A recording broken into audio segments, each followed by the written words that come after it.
पूर्वी सिंहभूम के धालभूमगढ़ थाना क्षेत्र के नरसिंहगढ़ हनुमान वाटिका मंदिर परिसर में शुक्रवार की रात एक चिट्ठी के साथ आपत्तिजनक वस्तु रख दिया गया। पुजारी जब सुबह मंदिर पहुंचे तो उन्होंने उस आपत्तिजनक वस्तु और साथ में टूटी फूटी हिंदी में लिखा एक पत्र देखा। मामले की जानकारी पुजारी ने आसपास के लोगों को दी। यह जानकारी आग की तरह फैल गई और देखते ही देखते बवाल शुरू हो गया। घटना की सूचना पाकर विभिन्न हिंदू संगठन के लोग मंदिर परिसर में जमा हुए। फिर झंडा बैनर के साथ नारेबाजी करते हुए जुलूस निकाला और नरसिंहगढ़ और धालभूमगढ़ में तमाम बाजार और दुकानों को बंद करा दिया। जुलूस की शक्ल में निकले लोग फिर थाना पहुंचे और जमकर हंगामा किया। हिंदू संगठनों ने मामले की जांच कर दोषियों पर कार्रवाई की मांग की। आक्रोशित लोग सड़क पर भी उतार आए और एनएच को जाम कर दिया। लगभग आधे घंटे तक हाईवे जाम रहा।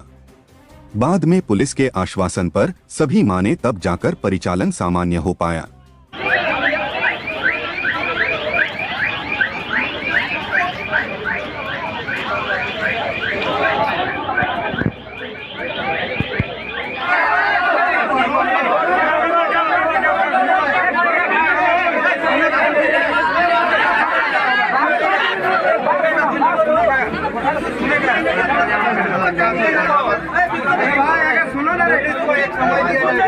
तब तक अगर नहीं पुलिस कुछ करता है तो आप लोग जो यहाँ पर है सबका खून गरम है ना।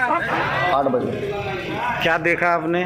हमने जब ताला खोला तो देखा कि यहाँ सोचा था जवाब फूल कोई दिया होगा, तो देख रहे हैं कि एक तो लेटर है मीट मंदिर प्रांगण में मंदिर के अंदर है।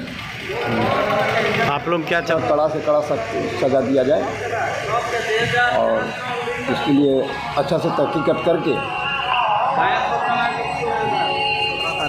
शनिवार हनुमान वाटिका में जब सवेरे पुजारी जी ने मंदिर खोला, लिखा हुआ है और उसमें एक पत्र भी है। तो पत्र क्या है लिखा है पता नहीं चल रहा है। तो ये बहुत शर्मनाक बात है। मंदिर के अंदर में इस तरह का बात मांस क्या है पता नहीं, किस तत्व का है ये काम। और जो भी हो हनुमान मंदिर का तरफ से हर सदस्य का तरफ से मैं कह रहा हूँ, अगर ये आदमी पकड़ा जाएगा तो